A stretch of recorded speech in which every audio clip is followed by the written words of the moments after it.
We're joined by Jason and Sonya. Welcome. Jason, tell us, what are the techniques and technologies that are really making the food industry more sustainable? And what are you looking at Land O'Lakes?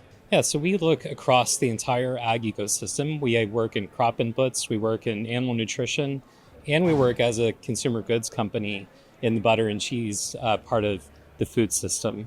But most importantly, we have a platform called Truterra, which connects all of the data across agriculture in order to give visibility to where there are opportunities to both improve regenerative ag, as well as take credit for the changes that you've made. Things like how you till crops, the inputs in crops, soil health and seed that you put into your crop land, and then ultimately how you harvest and move that through the food system. So a big part of the change in the culture that's happening with regenerative ag right now is being data driven and being driven by the quality of output, not just the grain itself. And so that's a huge shift for farmers to really reimagine their role in creating healthier, more productive, higher yield crops with fewer inputs. And regenerative ag is really the only set of practices, and there are many, many different ways to do this that really help to elevate health of soil, health of crops, and health of the system in a singular way. And Sonya, what is the advice that you would give to leaders in the agriculture and food industries if they wanted to transform their businesses to make them more sustainable?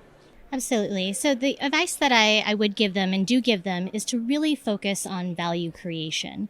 So you absolutely need a sustainability strategy. But at the end of the day, what we need are positive business cases showing the economic and financial value that's being created for farmers, for companies, and for governments in order to effect the change that we need to support our climate goals.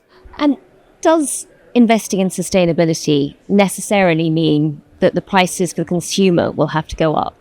No, it doesn't. And this is a debate that we have all the time. Should prices go up as we spend more to transition into regenerative ag? I think one of the fundamental challenges that we have to solve as an industry, both as CPGs and food companies, but also as suppliers like myself and input providers like the seed companies, is try to figure out how to fund the transition so that we don't see price inflation as a function of changing the behavior of how we grow our inputs. And it's a super fundamental component of making sustainability work and drive the practice changes at the farm level that actually allow us to transition into a new future. Sonya, while that transitioning is happening, should consumers get used to the idea of paying for a more sustainable environmental future? So, look, I think there are places where prices might need to go up because we're internalizing a cost that's been borne by society. But to be honest, in most areas, that's not actually going to fly with consumers when we look at the research. They're not necessarily willing to pay more today.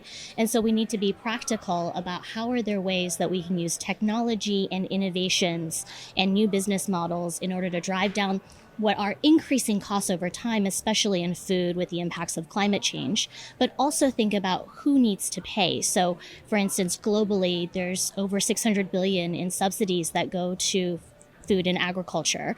Are there ways to make those subsidies more effective and to support our climate goals? So not necessarily bad news for the consumer, for which I think we're all grateful.